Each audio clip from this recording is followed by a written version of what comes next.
The BBC have managed to misquote me in an appalling way.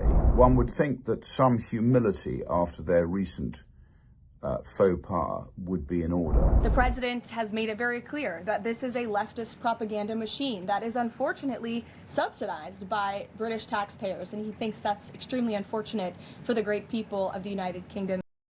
Breaking right now, extraordinary developments in the British bashing corporation's almighty fraudulent row with the US President Donald Trump. Because in the past hour since we've come on air, the Daily Telegraph, which of course was the first to blow the whistle on this doctored panorama speech, which has seen Trump now sue the BBC for £1 billion, or at least threaten to, $1 billion, or at least threaten to, unless the BBC apologises and sufficiently provides damages, I'm told something like $15 million by 10 p.m. UK time on Friday. They're going to be in deep, deep doo-doo. The Guardian reporting today that the BBC is indeed ready to apologise to Donald Trump, who has gone out via his White House chief spokesperson, Caroline Leavitt, describing the organisation as, what were the exact words? A leftist propaganda machine. Yep, couldn't have put it better myself. But as I say, things have just got a hell of a lot worse because Panorama was not a one-off. The Daily Telegraph's Daily Tea podcast has this hour revealed that Newsnight, the hard left broadcast Newsnight, also doctored a Trump speech, and concerns were ignored by the corporation. So this is an extraordinary new development. I'm going to be learning about this at exactly the same time as you. Likewise, my superstar panel, Sarah White and Nick Buckley. So let's look at this brand new reporting on this deepening scandal, and we'll give you our first reaction. Watch this. Of Newsnight, in which they were discussing the congressional hearings into Donald Trump's role in the January 6th riots. We're going to walk down anyone you want, but I think right here we're going to walk down to the Capitol and we're going to cheer on our brave senators and congressmen and women, and we fight. We fight like hell, and if you don't fight like hell, you're not going to have a country anymore. We're going to walk down anyone you want, but I think right here we're going to walk down to the Capitol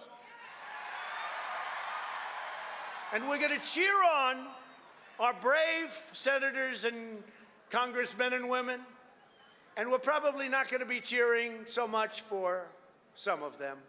And the footage then cuts immediately to scenes of people fighting. And it cuts seamlessly, so it does make it seem as if Fight Like Hell came immediately after the initial statement, yes, when in fact it came 54 minutes later in that particular speech. Kirsty Walk then brings in two contributors to react to the footage and to speak about the whole story. One of them is Kadia Gober. She's a politics reporter for BuzzFeed. She was on the ground at the time of the Capitol riots that day. And then they also speak to Mick Mulvaney, who was Donald Trump's chief of staff from 2019 to 2020. Your video, and I'm no apologist for the president. No, I'm not suggesting you are. I'm not suggesting you are. But what I'm saying is that your video actually spliced together the presentation. He said we're going to go down and we're going to cheer on our senators and our House members, and then it actually goes on to saying some of them we might not be able to. And that line about it, we fight and fight like hell, is actually later in the speech, and yet your video makes it look like those two things came together. That's the type of messaging here that so many people in my country find frustrating, is that it's hard to actually get the facts. Now, crucially, what also makes this worse, Tim, is that we have spoken to a whistleblower who worked on Newsnight at the time that recalled this. We spoke to David Chaudroy during the week to find out what happened the following day when he attended, along with others, an editorial meeting. Then in the editorial the next day, one producer said, how did that go out? Why did that happen? And the editorial editor, not the VT editor, kind of brushed it off. And I thought that was extraordinary that something like that had gone out, but it was the BBC, and you don't when you're in that milieu, you kind of don't question things. I'm just there for the graphics. That's what I do. They don't really listen to you. This is extraordinary.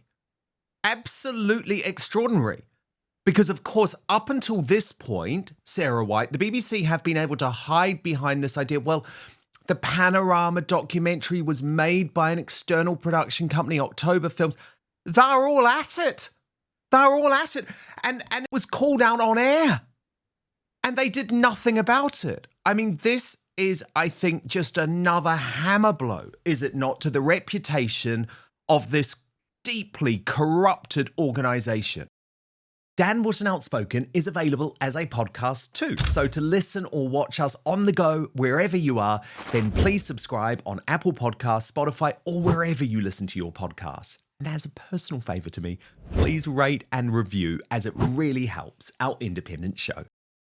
Oh, 100%. I mean, we know how corrupt the BBC are, and it's been apparent for years, and yet they hide behind their own media and they put out all this propaganda. But again, nobody is held accountable, and they need to be held accountable, because everybody in there knows the correct news, but they're complicit in it. They know what's being doctored.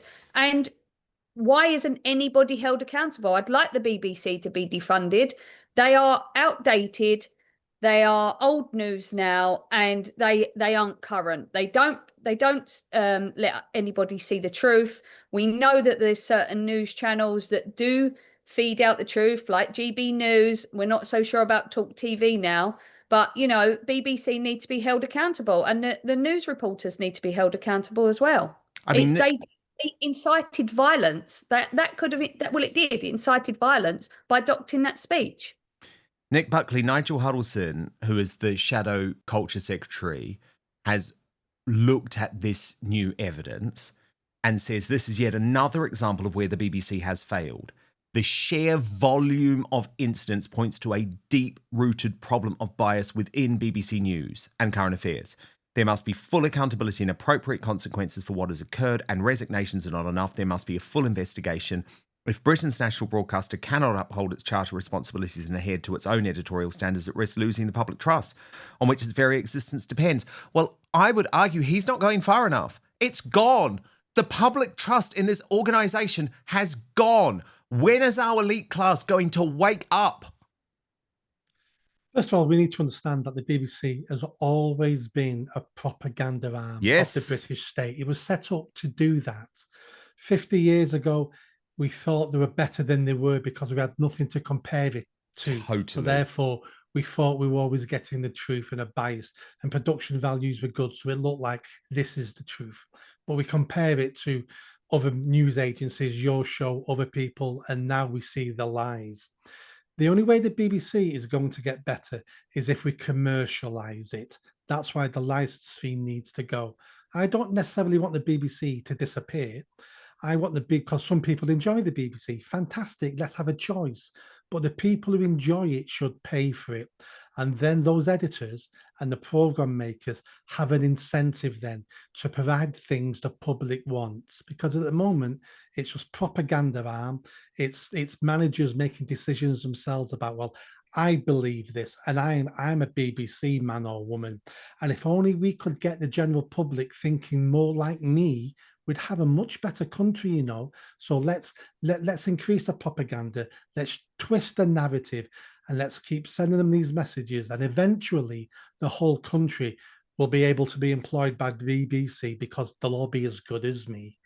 What I think really upsets me, though, is that yet again, because we have such a controlled and cucked deep state and elite class, it's actually being left to the Americans to call this out for what it is. That embarrasses me. Like, we've got to stop being afraid to actually call out what the British Bashing Corporation is doing. It shouldn't be a sacred cow, okay? This is an organisation, can I just remind everyone, that shielded the worst paedophile in British history in Jimmy Savile for decades, which allowed a celebrity paedophile ring to run for decades, which led directly through its shoddy journalism and Martin Bashir to the death of Princess Diana. Like, this is actually not an organization that we as Brits have to feel that we should be proud of because they make a few good TV shows.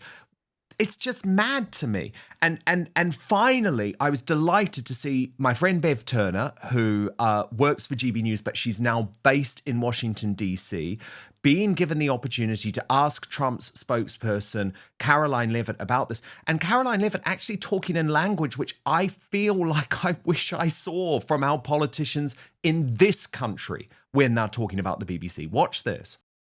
But first, we've partnered with Gundry MD to share this information with you. Would you believe me if I told you inside your pantry right now is one of the healthiest foods on the planet? Yep, it's true. And it's not some weird trendy superfood. Spoiler alert, it's olive oil. You're probably used to cooking with it, but there are countless ways to use olive oil to help yourself look and feel younger. For example, olive oil is a natural way to help you achieve a more youthful appearance. Besides helping you look younger on the outside, it's a fantastic tool for your insides as well. According to Dr. Stephen Gundry, a famous cardiothoracic surgeon, nutrition expert, and health advocate, you should get as much high-quality olive oil into your daily routine as possible, whether it's taking a shot of it daily or keeping a bottle of it in your bathroom medicine cabinet. But what kind of olive oil is best for your health? Well, any olive oil can give you some benefits, but if you're looking to get the best results, it matters a lot which one you pick. The olive oil industry is huge, right? You can tell that by the number of olive oil brands you see at the grocery store, and you can bet they're not all made with the consumer in mind. Many brands may even cut corners one way or another to increase profits.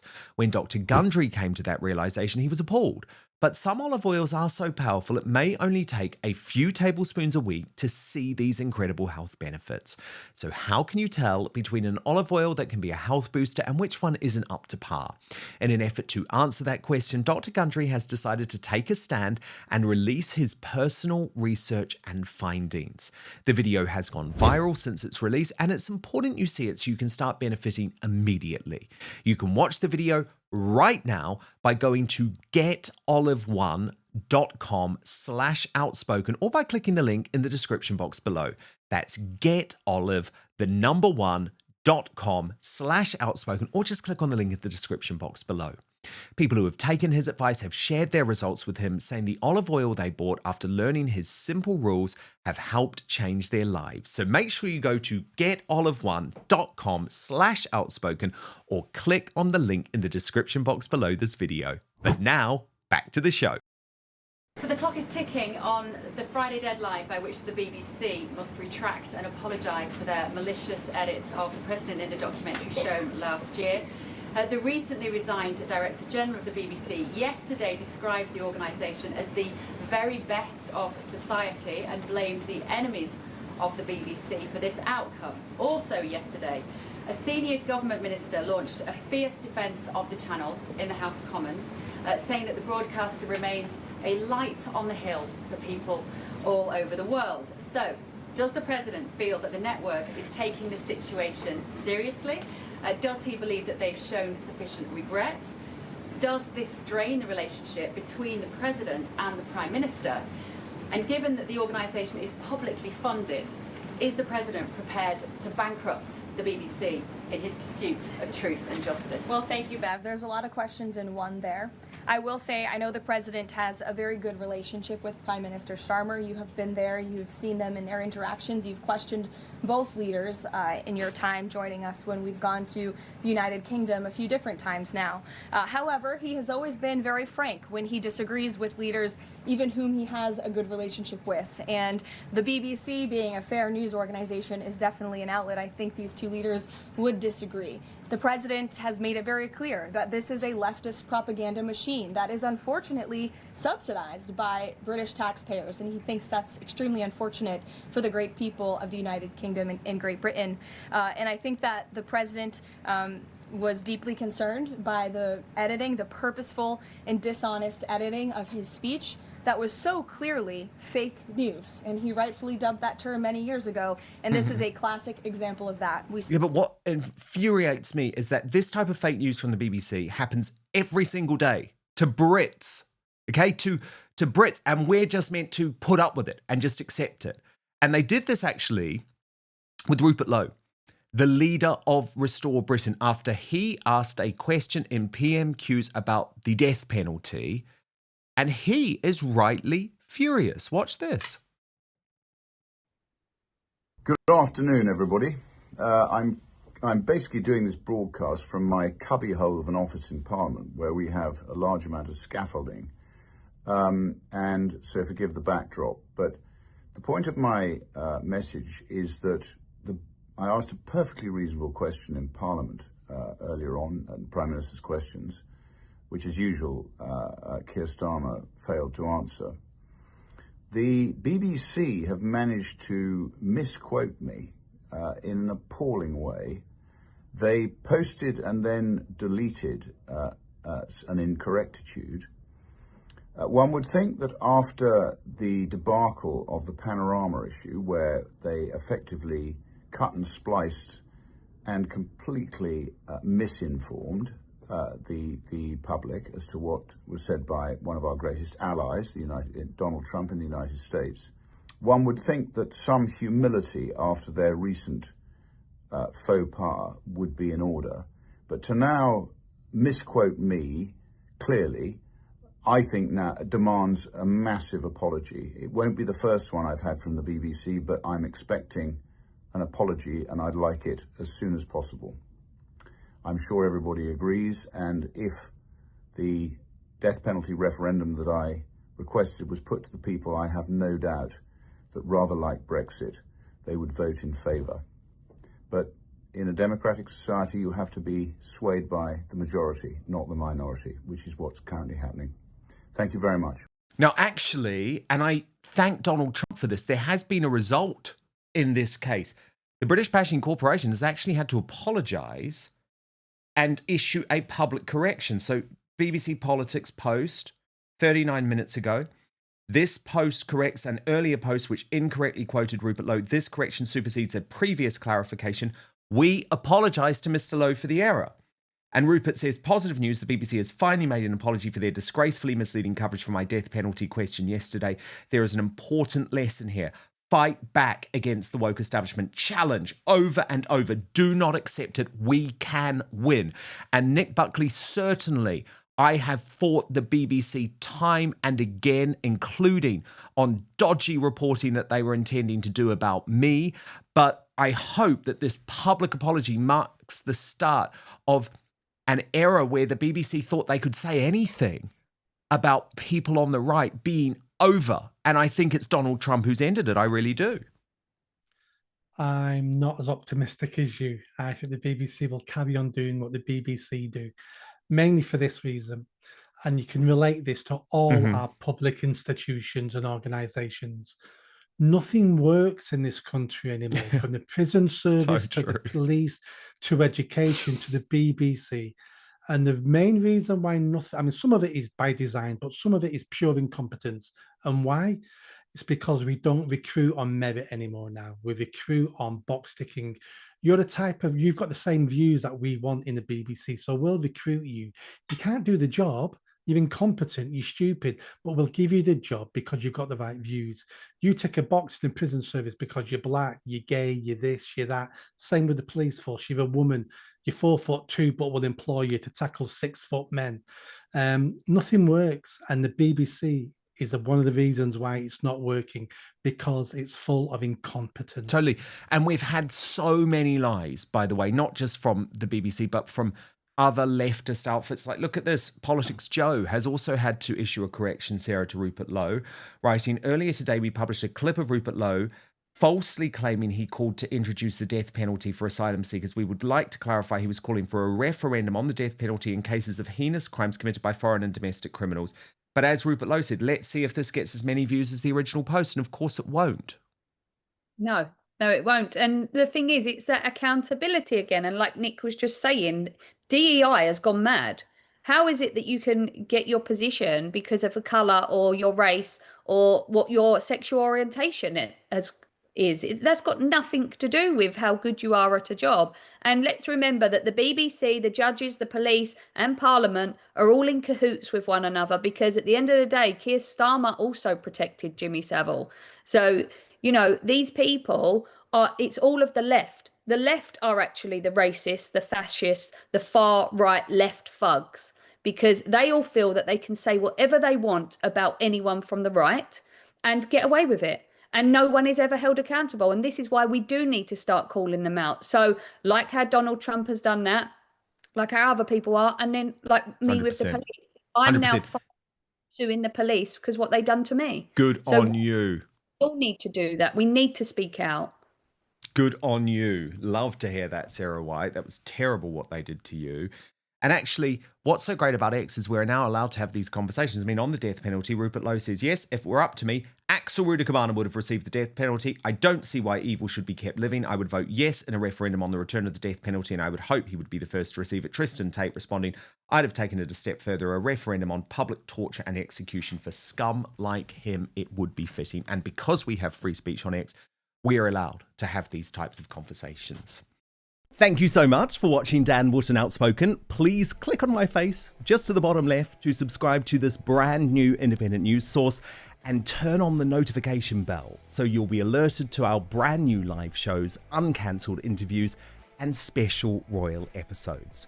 Outspoken is also now available as a podcast, so you can listen to the show every weekday on the go wherever you are.